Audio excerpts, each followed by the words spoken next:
رب العالمين والصلاة والسلام على سيد الأنبياء والمرسلين. قال الله تعالى وتبارك في القرآن المجيد والفرقان الحميد. بسم الله الرحمن الرحيم. الذي خلق الموت والحياة ليبلوكم أيكم أحسن عملا. صدق الله مولانا العظيم وصدق رسوله النبي الكريم الرؤوف الرحيم.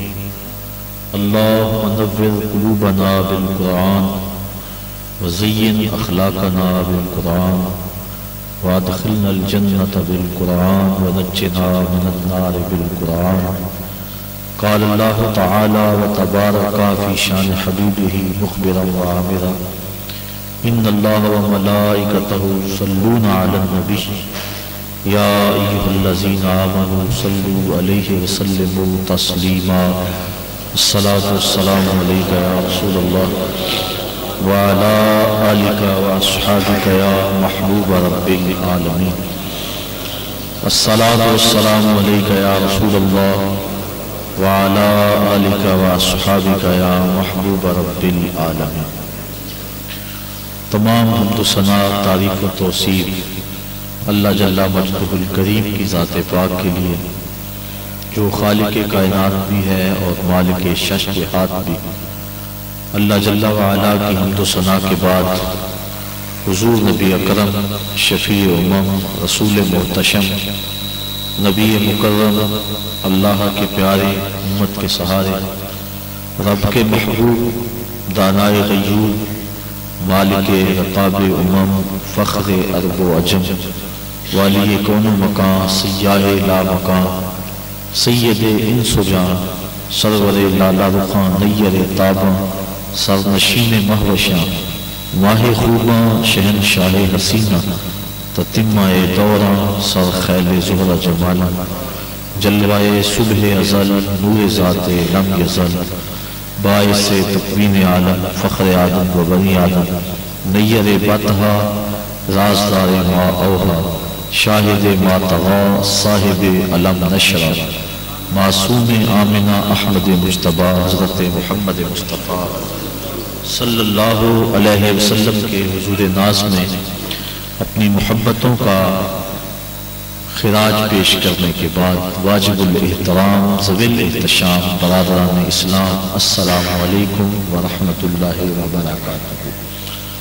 جیسا کہ آپ سب کے علم میں ہے کہ آج کی تقریب برادر مکرم جناب ارشد صاحب کے برادر کبیر کی جوان سال مرگ اور ایک حادثہ میں ان کے انتقال کر جانے پر منعقد ہے. اللہ تعالیٰ جل شانہ اپنے محبوب صلی اللہ علیہ وسلم کے صدقے مرحوم کو کروٹ کروٹ جنت کی بہاریں نصیب فرمائے. ان کے بچوں کو ان کی اہلیہ کو بھائیوں کو اور بوڑھے والدین کو اس صدمے پہ صبر کی توفیق عطا فرمائے. جتنا بڑا صدمہ ہے اللہ اتنا بڑا صبر نصیب کرے. مرنے والوں کے بعد ان کے لیے دعاؤں کے سلسلے جاری رہتے ہیں اور یہ بھی تحفہ ہے پسماندگان کی طرف سے جو مرنے کے بعد ان کو دیا جا سکتا ہے. ہمارے آج یہاں جمع ہونے کے من جملہ مقاصد میں سے پہلا مقصد بھی یہی ہے کہ ہم مرحوم کے لیے دعا کریں. اللہ تعالیٰ ان کی برزخی زندگی ان کے لیے بہتر فرمائے.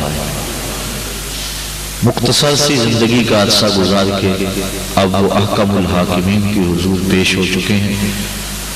زندگی کے اندر 100 کوتاہیاں غلطیاں انسان سے سرزد ہوتی رہتی ہیں.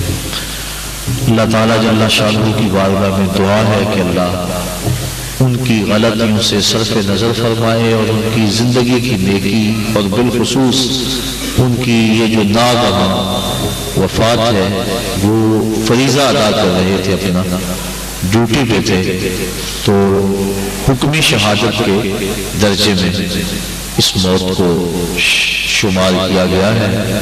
اللہ تعالیٰ جل شانہ ان کی اس اچانک وفات کو ان کے جملہ ماضی کے گناہوں کا کفارہ بنائے اور زندگی کی ایک نیکی اپنی بارگاہ میں قبول فرمائے۔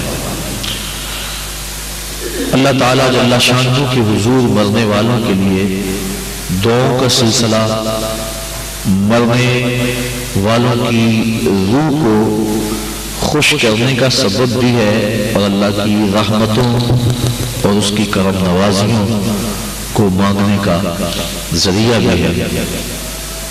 دنیا داروں سے تو مانگے تو ناراض ہوتے ہیں، اللہ سے نہ مانگے تو ناراض ہوتے ہیں۔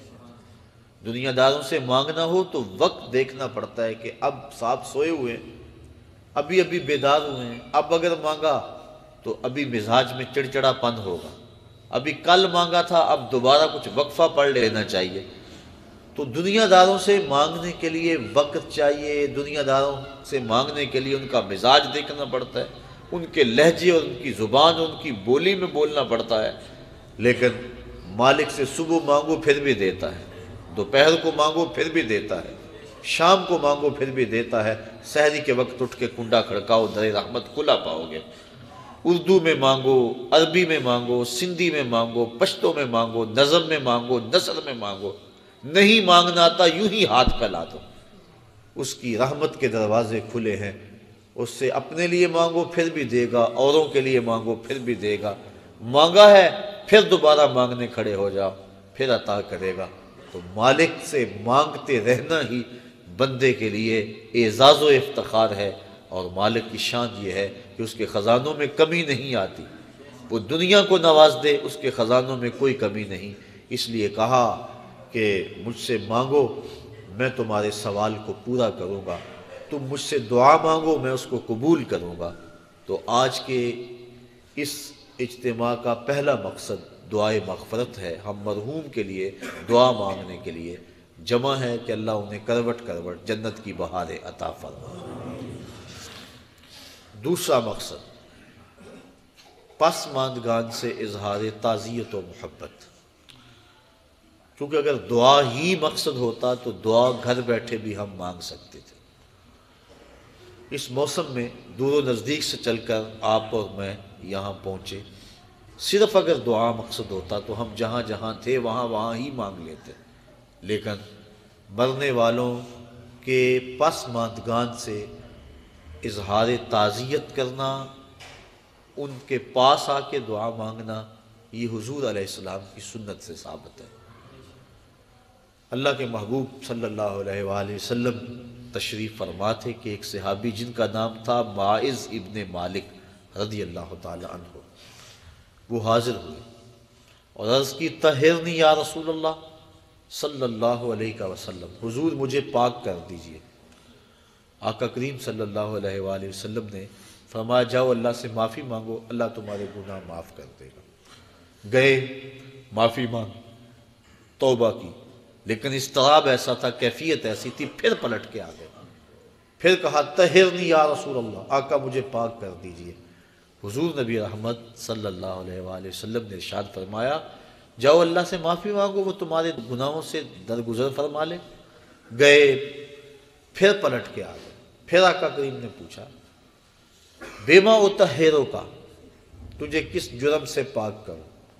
بار بار پوچھتا ہے، بار بار کہا کہ اللہ کی بارگاہ میں توبہ کرو وہ معاف کر دے گا، لیکن پھر تم واپس پلٹ آتے ہو بیما اطہرو کا، تمہیں کس گناہ سے پاک کروں؟ قال من الزنا، عرض کی حضور مجھ سے زنا سرزد ہو گیا ہے، اور اس کی جو سزا دنیا پر ہے وہ بڑی کڑی اور سخت ہے، وہ میں برداشت کر لوں گا، لیکن آخرت کی سزا میرے بس کا روگ نہیں۔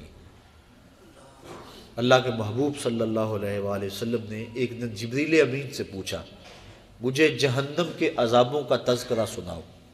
مشکات کی روایت ہے، عرض کی حضور سب سے ہلکا عذاب، اخف العذاب، سب سے ہلکا عذاب جو جہنمیوں کو دیا جائے گا وہ یہ ہوگا کہ ان کے پاؤں میں آگ کے جوتے رکھے جائیں گے، باقی پورا بدن سلامت ہوگا لیکن پاؤں میں آگ کے جوتے ہوں گے، اس کی گرمی اور حرارت اتنی ہوگی یغلی منہما دماغہ، کہ دماغ پگھل کے ناک اور کانوں کے راستے سے باہر آ جائے گا۔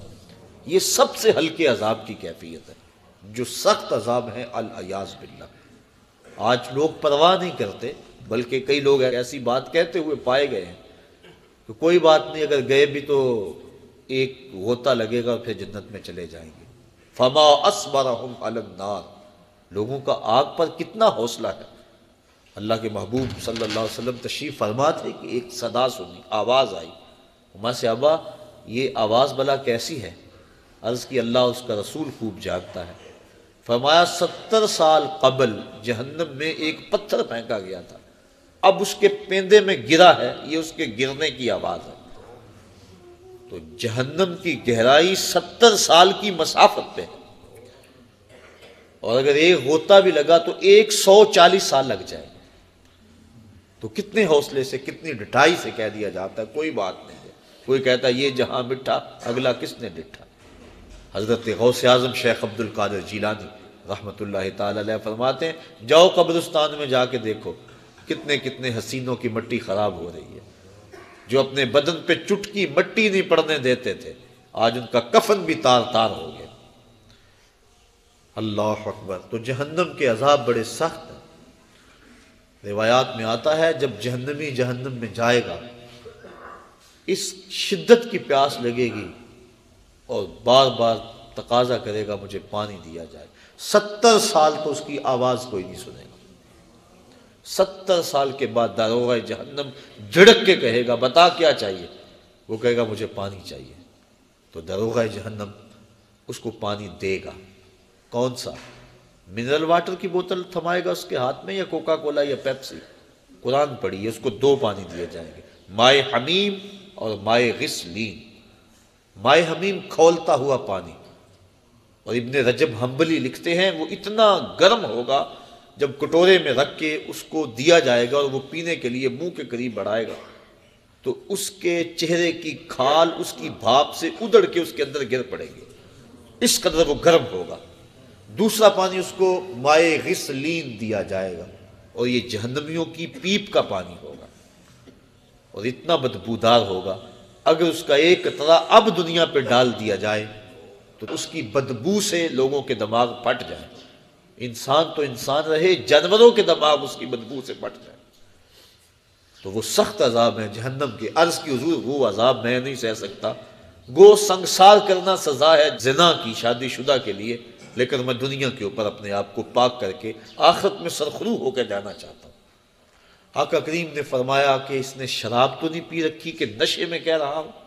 اسے نہیں پتا اس کی کتنی بڑی سزا ہے جو یہ بات کر رہا ہے؟ ایک صاحب اٹھے، منہ سونگا، عرض کی نہیں حضور ایسی کوئی حالت نہیں ہے۔ پھر پوچھا آقا نے کہ اس کا توازن عقلی تو ٹھیک ہے؟ صحابہ نے عرض کی ہاں حضور صحیح الحواس ہے۔ اتنے میں وہ 4 مرتبہ بار بار اقرار کر چکے کہ حضور میں نے زنا کر لیا اور میں شادی شدہ ہوں۔ آقا کریم نے فرمایا مائز ابن مالک کو سنگسار کر دیا جائے۔ سنگسار کر دیا گیا۔ جب ان کو پتھر مارے جا رہے تھے، ایک روایت کے لفظ ہیں کہ حضور مسجد نبوی میں سخت اضطراب میں مبتلا تھے، آنکھوں میں آنسو، کبھی کھڑے ہو جاتے ہیں کبھی بیٹھ جاتے ہیں۔ کسی نے پوچھا بندہ نواز خود ہی تو حکم دیا اور خود ہی رو رہے ہو؟ کہا وہ میرا عدل تھا، یہ میری محبت ہے۔ اب انہیں جب سنگسار کر دیا گیا، حضور ان کا جنازہ پڑھانے کے لیے نکلے۔ کسی نے تحقیرانہ لہجے میں کہا لو مائز نے زنا کیا تھا، بس آقا کریم کے چہرے پہ سرخیاں دوڑنے لگی، غصے میں آ گئے۔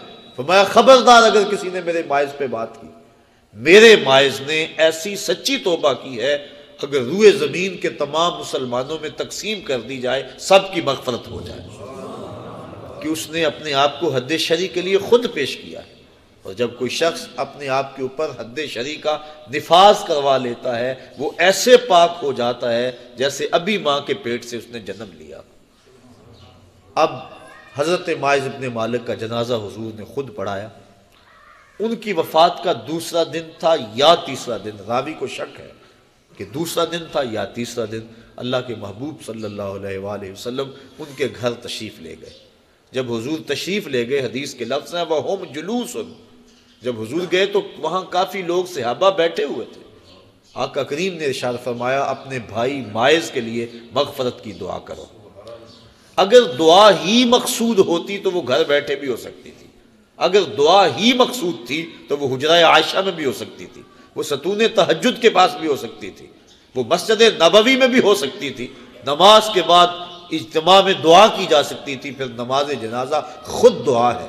پھر آقا کریم یہ بھی فرما چکے ہیں کہ میرے مائز نے ایسی سچی توبہ کی ہے اگر روئے زمین کے لوگوں کو تقسیم کر دی جائے لَکَفَاهُمْ، ان کے لیے بھی کافی ہو۔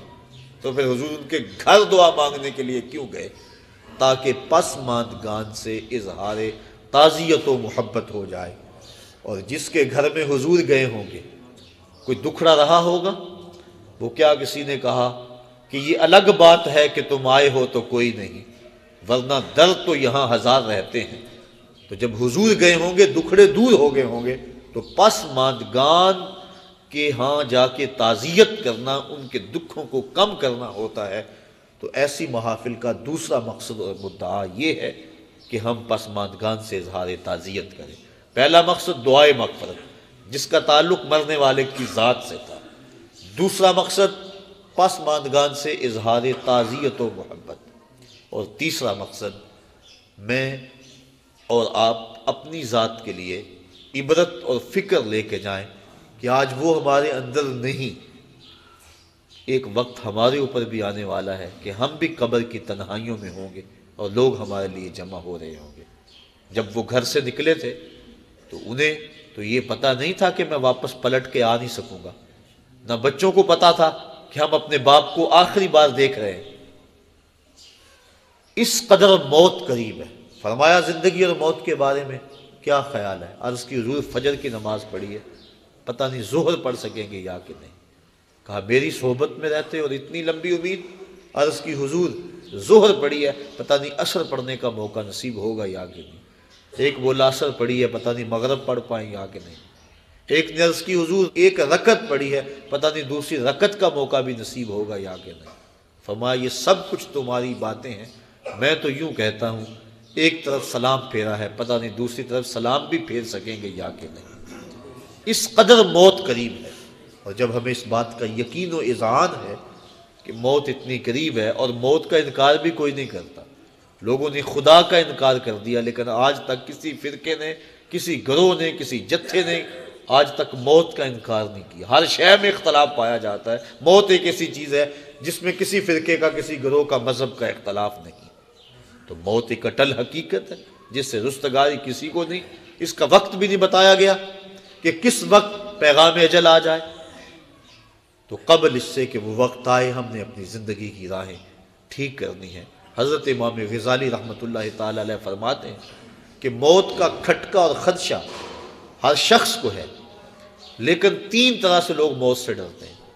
کچھ لوگ موت سے اس لیے ڈرتے ہیں مر گیا تو میری زندگی کی لذتیں چھن جائیں گی، اب تو میں نے کاروبار سنبھالا ہے، محنت کی ہے، اس عہدے پہ پہنچا ہوں، اگر میں مر گیا تو یہ سب کچھ چھن جائے گا، میرا وقار جاتا رہے گا، تو وہ موت سے ڈرتا ہے۔ انسان کی ہوس اور خواہش نفس کو یہ ڈر اور خوف بڑھا دیتا ہے۔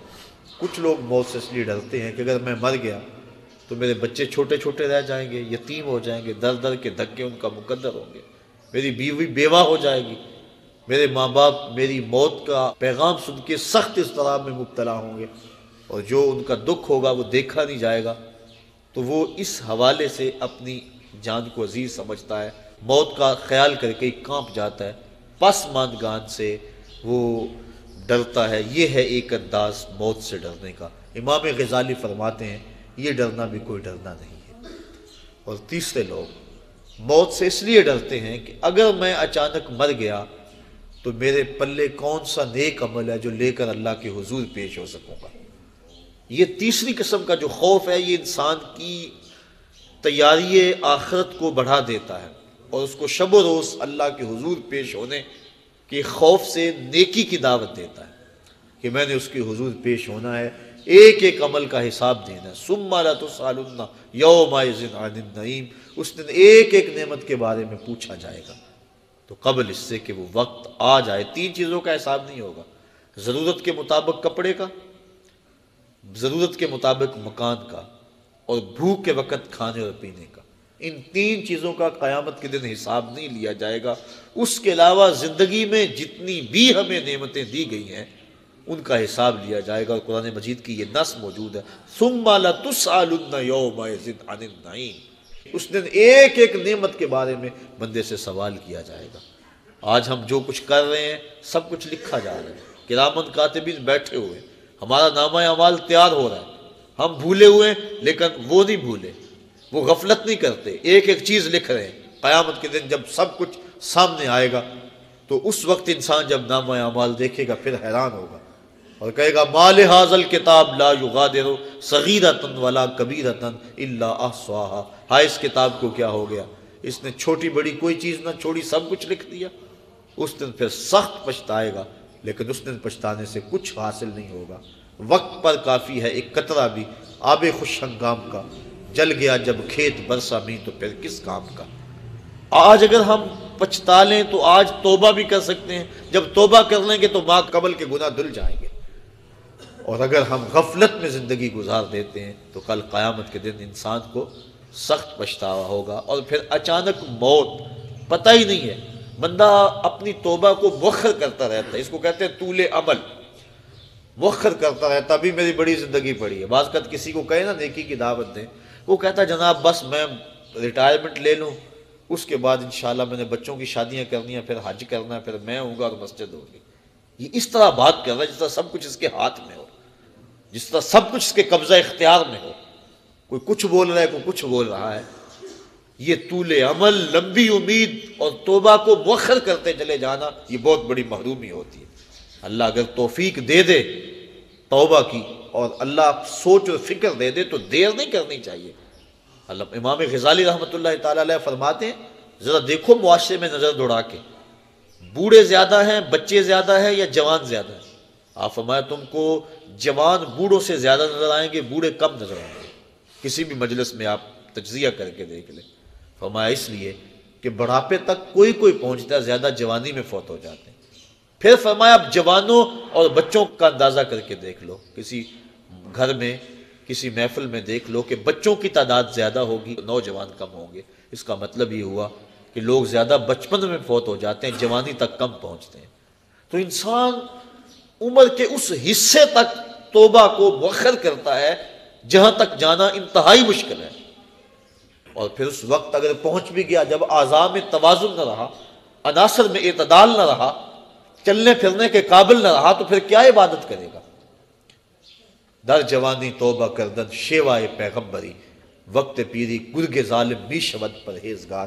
اللہ کے محبوب صلی اللہ علیہ وسلم نے ارشاد فرمایا 7 اشخاص ہیں اللہ جنہیں اپنے عرش کا ٹھنڈا سایہ نصیب فرمائے گا۔ ان میں سے ایک شخص فرمایا وَشَابٌ نَشَأَ فِي عِبَادَةِ اللَّهِ، وہ شخص جس کی جوانی اللہ کی عبادت میں گزری۔ کہا جاتا جوانی مستانی ہے، لیکن جس نے نکیل ڈال لی جوانی کو اور کھینچ کے اس کو در محبوب پہ لے آیا اور اس پیشانی کو جھکا کے مالک کی چوکھٹ پہ رکھ دیا، آج تو لوگ اسے کہیں گے یہ مسیطڑ ہو گیا، اسے کیا پتا دنیا کیا ہے، لیکن کل قیامت کے دن قدر و قیمت معلوم ہوگی اس مسیطڑ کی، اس کو کتنی اللہ عزت دیتا ہے۔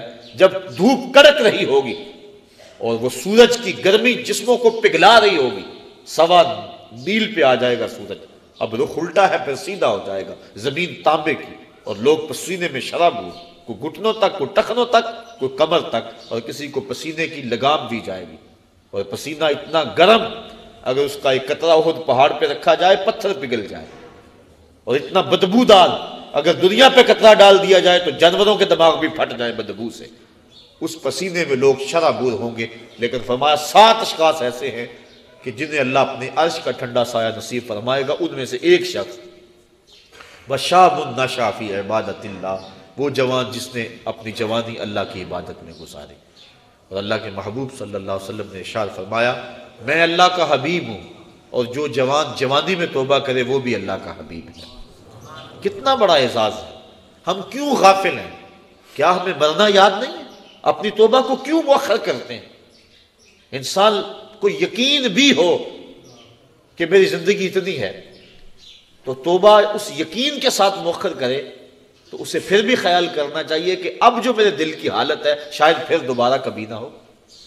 اب جو دل کی کیفیت بنی ہے عمر اگر ہو بھی تو دوبارہ یہ کیفیت ہی نہ بنے، غلاف ایسے چڑھ جائیں، غفلت اتنی طاری ہو جائے کہ دوبارہ اس سمت میں آؤں ہی نہ۔ بنی اسرائیل میں ایک شخص تھا، اس کو بذریعہ وحی خبر دی گئی کہ اس کی عمر 1000 سال ہے۔ وہ بڑا متقی اور پرہیزگار تھا۔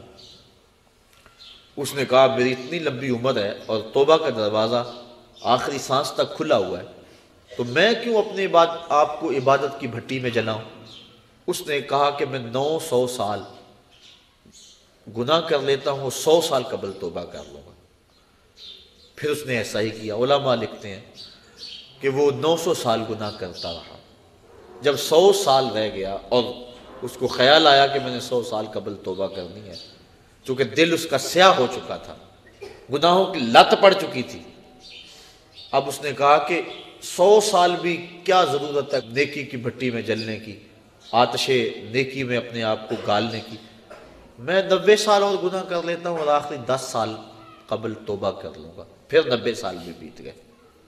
اس کے بعد پھر 90 سال کے بعد 10 سال آئے، توبہ کا خیال آیا، پھر کہا 1 سال قبل کر لوں گا، تک 1 مہینہ، 1 ہفتہ، علامہ رومی کہتے ہیں 1 دن باقی رہ گیا، اور اب وہ کہتا تھا میں یہ کر لوں، وہ کر لوں، فلاں چیز رہ گئی ہے، حتیٰ کہ اس کی روح دبوچ لی گئی، اس کو توبہ کی توفیق نہ ہو سکی۔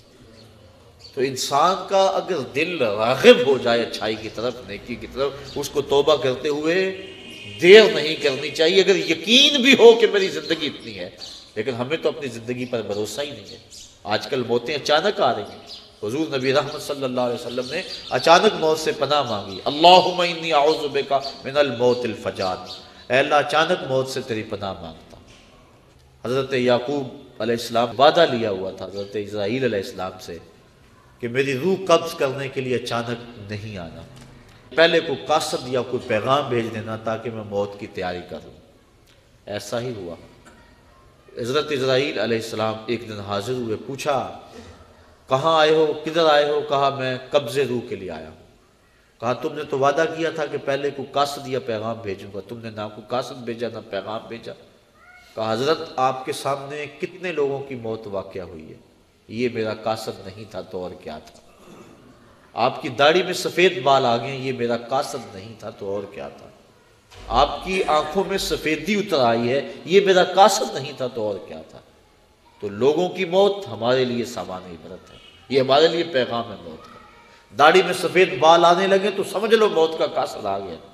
حضرت عمر فاروق رضی اللہ تعالیٰ عنہ صبح و شام دوپہر ایک ملازم آ کے آپ کو کہتا اے عمر موت کو نہیں بھولنا، کپ کپا کے رہ جاتے، اپنا محاسبہ کرتے، توبہ کرتے۔ 2-3 مرتبہ دن میں وہ حاضر ہوتا۔ ایک دن وہ آیا، آپ نے اس کو مشاہدہ دیا، کہا میاں آج کے بعد نہیں آنا۔ حضرت مجھ سے کوئی گستاخی ہوگی؟ کہا نہیں۔ تو پھر کیا ماجرا ہے، مجھے چھٹی کیوں کروائی جا رہی ہے؟ تو حضرت عمر فاروق نے داڑھی پہ ہاتھ رکھا، ایک بال الگ کیا، وہ بال سفید ہو چکا تھا۔ کہا میاں اب تیرے آنے کی ضرورت نہیں ہے، یہ بال ہی مجھے چین سے نہیں بیٹھنے دے گا، ہماری تو پوری داڑھی سفید ہو جائے۔ میاں محمد بخش عارف کھڑی رومی کشمیر نے کیا خوب کہا تھا، ہڈیاں کمبن گوڈے کھڑکن تے اڑ گیا لک تیرا، اجے بھی بدیوں باز نہ آئوں جیو مدد دلیرا، یا ایھا الانسان ما غرک بربک الکریم، اے انسان تجھے کریم رب سے کس نے غافل کر دیا ہے؟ الذی خلقک فسواک فعدلک فی ای صورت ما شاء رکبک، جس رب نے تجھے پیدا کیا، تیرے اعضاء کو توازن دیا، تجھے حسن دیا، تجھے جوانی بخشی، تجھے گوناگون نعمتوں سے نوازا، تجھے بولنے کا سلیقہ دیا، تجھے چلنے کا طریقہ دیا، تجھے حواس خمسہ سے نوازا، تجھے بہتریاں اور بھلائیاں نصیب کی، اور اس مالک کا در چھوڑ کر تو کہاں بھاگ رہا ہے؟ ما غرک بربک الکریم، بتا وہ کون سی چیز ہے جس نے تجھے رب سے مغرور کر دیا ہے؟ دولت وہ 4 دن کی کہانی ہے، حسن ڈھل جانے والا ہے، دولت ختم ہو جانے والی ہے، جوانی وہ آج ہے کل نہیں ہوگی۔ تو کس چیز نے تجھے مغرور کر دیا؟ مالک کے حضور ہم نے اپنی محبتوں اور اپنی الفتوں کا خراج پیش کرنا ہے، اور اس کی عبادت سے، اس کے ذکر و فکر سے اپنے اندر کو تابیدگی دینی ہے۔ ایسا نہ ہو کہ ہماری زندگی ساری برباد ہو جائے اور پھر بعد میں ڈاڈا پچھتاوا ہو یہ مرنے والے ہمارے لیے سامان عبرت ہیں۔ اللہ تعالیٰ جل شانہ اپنے محبوب صلی اللہ علیہ وسلم کے صدقے مرحوم کو کروٹ کروٹ جنت کی بہاریں نصیب فرمائے، اور ہمیں یہ سوچنے کی توفیق عطا فرمائے کہ آج وہ نہیں ہے، کل ہم نہیں ہوں گے۔ آج وہ قبر کی تنہائیوں میں ہیں، ان کی جگہ ہم بھی تو ہو سکتے تھے۔ حضرت امام غزالی فرماتے ہیں اللہ نے مرنے والوں کے ذریعے سے جو پسماندگان ہیں ان پر احسان کیا۔ پوچھا گیا وہ احسان کیسے؟ وہ تو بیچارے دکھ میں مبتلا ہیں، جن کا بھائی بچھڑ گیا، جن کا بیٹا بچھڑ گیا، جن کا باپ بچھڑ گیا، وہ تو دکھ میں ہے۔ آپ کہتے ہیں احسان ہوا؟ فرمایا وہ اس اعتبار سے کہ اس کی موت کو ان سب کے لیے عبرت بنا دیا گیا، اور اس کی موت کو دیکھ کر یہ توبہ کر لیں، اپنے معاملات حیات درست کر لیں اور آخرت کی تیاری کر لیں۔ اور اگر ان میں سے کسی کی موت کو اس کے لیے عبرت بنا دیا جاتا تو یہ کیا کرتے؟ اس لیے اللہ نے مرنے والوں کے ذریعے سے جو باقی پسماندگان ہیں ان پر احسان کیا، اور ان کو ایک اور موقع سنبھلنے کا دیا کہ وہ سنبھل جائیں اور اپنی زندگی کی راہیں ٹھیک کر لیں۔ تو یہ ہمارے لیے ایک موقع ہے کہ ہم اپنی زندگی کی راہوں کی درستگی کا سامان کریں۔ آج وہ چلے گئے، ہمیں پیغام دے گئے کہ میاں تم بھی ہمارے پیچھے آ رہے ہو، اور کوئی پتہ نہیں کہ پیغام اجل کس وقت آ جائے اور پھر کوئی حجت باقی نہ رہے۔ آئیے میں اور آپ اپنے مالک سے رجوع کریں اور اپنے مالک سے اپنے پچھلے گناہوں کی بخشش مانگیں۔ آج ہم اگر توبہ کر لیتے پچھلے گناہ دھل جاتے ہیں، ما قبل کے سارے گناہ معاف ہو جائیں گے۔ حضور نبی رحمت صلی اللہ علیہ وسلم نے ارشاد فرمایا التائب من الذنب کمن لا ذنب لہ، گناہ سے توبہ کرنے والا ایسا ہوتا ہے جس طرح اس نے گناہ کیا ہوا ہی نہیں۔ بالکل اللہ صاف اور پاک اسے فرماتا ہے جس طرح ماں کے بطن سے ابھی اس نے جنم لیا۔ تو اگر آج ہم توبہ کر لیتے ہیں تو ماضی صاف ہے، اور آئندہ اپنی زندگی کو احتیاط سے گزاریں۔ لیکن آج اگر ہم توبہ نہیں کرتے، رجوع نہیں کرتے، اور ہمارا بوجھ بڑھتا چلا جاتا ہے، اور اگر توبہ کی توفیق بھی نہیں ہوتی اور اچانک موت ہماری روح اچک لیتی ہے، تو پھر آخرت کے معاملے تو بڑے سخت ہیں۔ تو قبل اس سے کہ وہ وقت آئے اور پھر پچھتاوا لگے، مجھے اور آپ کو آج ہی اپنی اصلاح کرنی چاہیے۔ اللہ تعالیٰ جل شانہ مرحوم کو کروٹ کروٹ اپنے جوار رحمت میں جگہ نصیب فرمائے، اور پسماندگان کو صبر کی لازوال دولت عطا فرمائے، چونکہ مشکل کے موقع پہ صبر ہی اجر کا باعث بنتا ہے۔ اللہ کے محبوب صلی اللہ علیہ وآلہ وسلم نے صبر کی تلقین فرمائی جب ایک خاتون راستے میں حضور نے دیکھا کہ وہ رو رہی ہے، میں اس میری یا امت اللہ، اے اللہ کی لونڈی صبر کرو، کیونکہ اگر انسان صبر نہیں کرے گا تو کیا کر لے گا؟ جانے والے تو واپس نہیں آئیں گے، وہ تو چلے گئے۔ اب ہم نے ان سے عبرت حاصل کرنی ہے اور ایسا انداز اختیار نہیں کرنا جس سے بے صبری کا اظہار ہو۔ یہ بات ذہن میں رکھیں کہ مرنے والوں کے جانے کا دکھ سینے میں موجود ہوتا ہے۔ غم کے اظہار کے دنیا پر 4 طریقے ہیں۔ دل غم زدہ ہوتا ہے، یہ ایک فطرت ہے۔ آنکھوں سے آنسو بہتے ہیں، یہ بھی ایک فطرت ہے۔ انسان اپنی زبان سے واویلا کرتا ہے اور اپنے ہاتھوں کو اپنے بدن پہ مارتا ہے، تماچے لگاتا ہے۔ یہ 4 طریقے ہیں۔ آنکھوں کا غم اور دل کا غم رحمان کی طرف سے، ہاتھوں کا غم اور زبان کا غم شیطان کی طرف سے۔ جب حضور کے فرزند ارجمند حضرت ابراہیم علیہ السلام کا انتقال ہوا اور حضور تشریف لائے، آقا کریم اپنے بیٹے کے سرہانے بیٹھ گئے، وَأَيْنَا رَسُولِ اللَّهِ تَدْمَعَانِ، حضور کی آنکھوں میں آنسو تھے۔ آقا کریم نے فرمایا بیٹا ابراہیم تیرے غم میں دل غم زدہ ہے، آنکھیں رو رہی ہیں، لیکن زبان سے وہی کہوں گا جس سے خدا راضی ہو۔ اور فرمایا لیسا منا من ضرب الخدود وشق الجیوب ودعا بدعوی الجاہلیہ، جس نے اپنا گریبان نوچا اور اپنے منہ پہ تماچے مارے اور جہلوں جیسی باتیں کی، فرمایا ہمارے ساتھ اس کا کوئی تعلق نہیں۔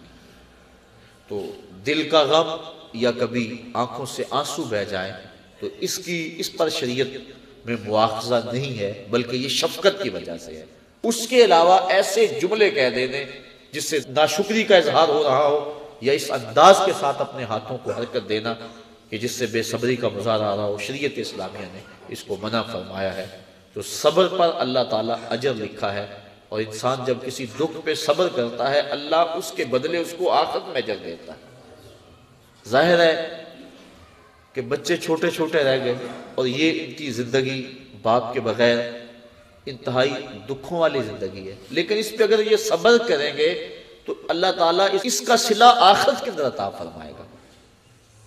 اللہ کے محبوب صلی اللہ علیہ وسلم کی خدمت میں خاتون حاضر ہوئی، عرض کی حضور میں مرگی کے دوروں میں مبتلا ہوں اور گر پڑتی ہوں جس سے میرا سطر بھی کھل جاتا ہے، تو آپ میرے لیے دعا کریں کہ میری یہ بیماری ٹھیک ہو جائے۔ تو حضور علیہ السلام نے ارشاد فرمایا کہ اگر تو کہے تو میں دعا کر دیتا ہوں، اور اگر تو صبر کرے تو تجھے جنت کا وعدہ دیتا ہوں۔ اس نے عرض کی حضور میں صبر کر لوں گی۔ جنت کے وعدے کو اس نے ترجیح دی۔ آج ہم نے اوڑھنا بچھونا دنیا بنا لیا ہوا ہے، آخرت کو بھول گئے ہوئے ہیں۔ اس 4 دن کی زندگی کو ہم سمجھتے ہیں یہی ہماری زندگی ہے، یہی ہمارا مستقبل ہے۔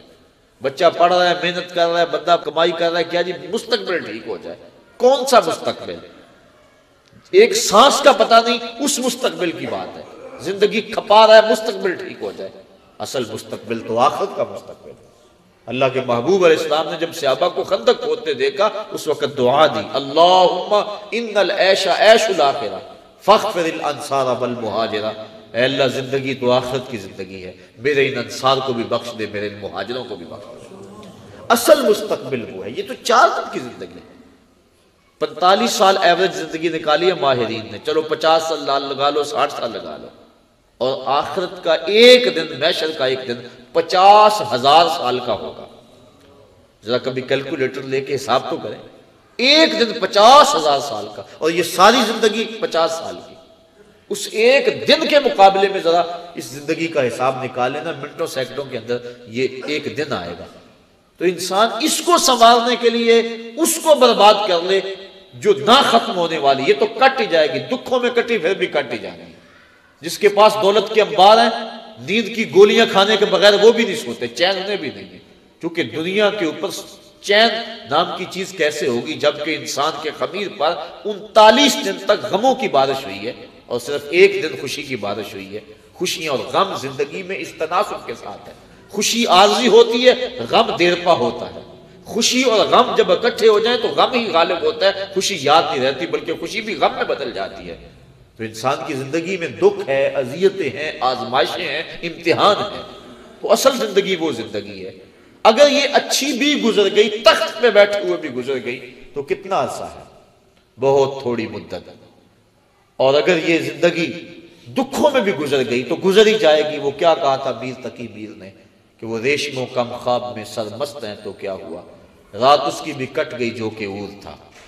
بخار میں مبتلا تھا، زخم تھے پورے بدن پہ، اور کوئی پرسان حال بھی نہیں تھا۔ بات ٹھٹھرتی ہوئی سردی میں ریت کے اوپر پڑا تھا، ہلکی ہلکی بارش بھی ہو رہی تھی اور سردیوں کی لمبی رات تھی۔ بتاؤ شخص کو رات کاٹنا کتنا مشکل ہوگی۔ اس رات کی سویر تو پھر بھی ہے نا، جتنی مرضی لمبی رات تھی، دن تو چڑھے گا نا، لیکن وہ آخرت کی رات ایسی اگر پڑ گئی تو اس رات کا پھر دن نہیں ہے۔ موت کو بھی مینڈے کی شکل کے اندر میدان حشر میں لا کے ذبح کر دیا جائے گا۔ کتابوں میں آتا ہے کہ جنتی جنت میں جانے کے باوجود صرف ایک ڈر میں ہوں گے، اور جہنمی جہنم میں دکھوں کے باوجود ایک خوش فہمی میں ہوں گے۔ وہ کیا؟ جنتیوں کو جب نعمتیں ملیں گی، مائے معین، کوثر، سلسبیل، کیا کچھ نہیں ہوگا جنت میں، اللہ نے قرآن مجید کے اندر تذکرے کیے ہیں۔ تو جب وہ دیکھیں گے تو دل میں کھٹکا پیدا ہوگا کہیں موت نہ آ جائے۔ اور جہنمی جب دکھ، آگے بھی آگ، پیچھے بھی آگ، دائیں بھی بائیں بھی، اوپر بھی نیچے بھی، اور یہ آگ تو جلاتی ہے، وہ آگ اس سے 70 گنا تیز، اور یہ صرف جلاتی اور خشک کرتی ہے، وہ چپک جاتی ہے لوگ کی طرح جسم کے ساتھ، اور بدبودار آگ ہے اور سیاہ رنگ کی آگ ہے۔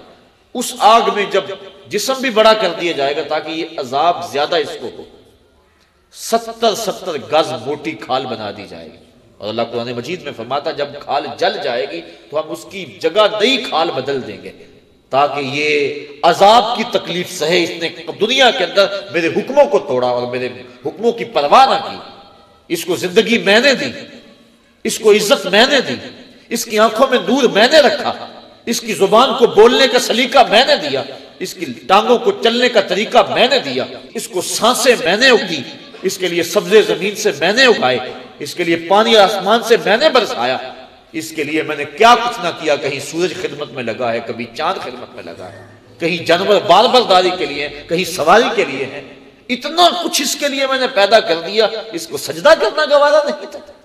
کتنا متکبر اور کتنا مغرور ہو گیا دنیا پہ جا کے، اپنے رب کو بھول گیا۔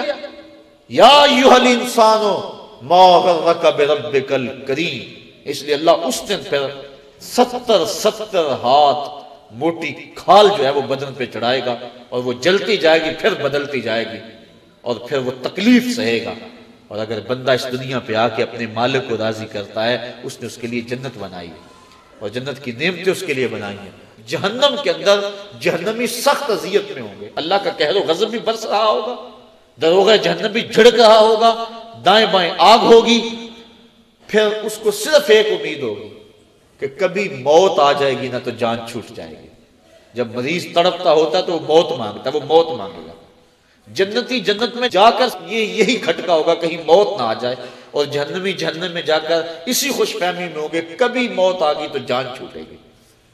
پھر اللہ تعالیٰ حشر کے میدان میں لائے گا موت کو ایک مینڈے کی شکل میں، حضرت یحییٰ علیہ السلام کے ہاتھوں میں چھری دے گا، اور جنتی جنت سے اور جہنمی جہنم سے لمبی لمبی گردنیں نکال کے دیکھیں گے، اور پھر ان کے سامنے موت کو ذبح کر دیا جائے گا۔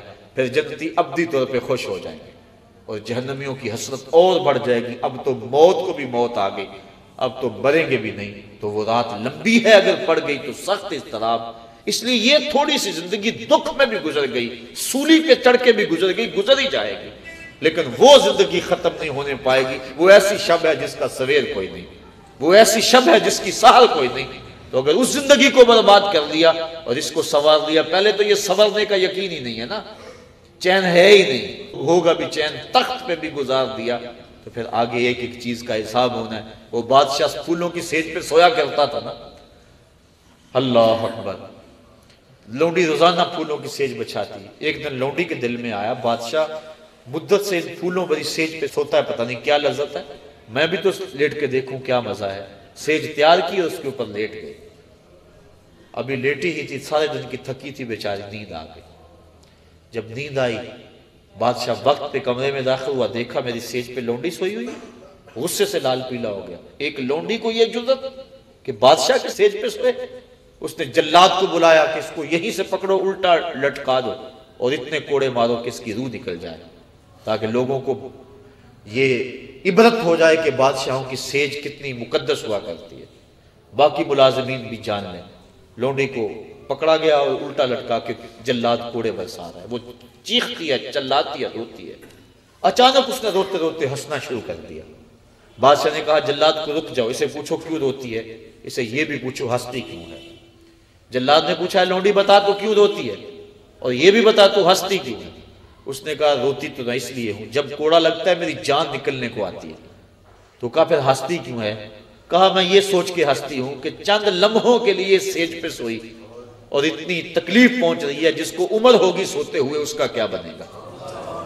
تو آج ہم چاہتے تو یہ ہیں کہ مالک کو بھول جائیں اور زندگی کی عیش اپنا لیں، لیکن کل قیامت کے دن ایک ایک چیز کا حساب دینا ہوگا۔ حضرت امام جعفر صادق کہتے ہیں یہ میرا تو ٹھنڈا پانی پینے کو دل نہیں کرتا کہ قیامت کے دن کبھی اس کے حساب میں جکڑا نہ جاؤ۔ تو بزرگوں نے کیسی کیسی احتیاطیں کی ہیں اور ہم کیسے غافل ہیں۔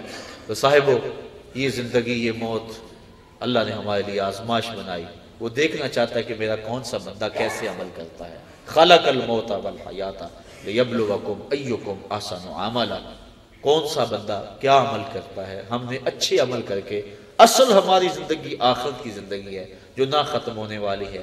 دو گھر ہیں، دوزخ اور جنت، اللہ نے قرآن مجید کے اندر دونوں کے نقشے بیان کر دیے، ہمیں راہیں دے دی، ہمارے اعضاء کو دونوں راستوں میں چلنے کی سکت دے دی، اور پھر اختیار دے دیا چاہے ادھر چلو چاہے ادھر چلو۔ اب ہم نے سیدھی راہوں پہ سفر کر کے اپنے مالک کی رضا حاصل کرنی ہے۔ اللہ تعالیٰ جل شانہ برادرم عبدالرشید صاحب مرحوم کو کروٹ کروٹ جنت کی بہاریں عطا فرمائے، ہم سب کو مرنے والوں سے عبرت حاصل کرنے کی توفیق عطا فرمائے، اور پسماندگان کو صبر جمیل اجر عظیم عطا کرے۔ وآخر دعوانا ان الحمدللہ رب العالمین۔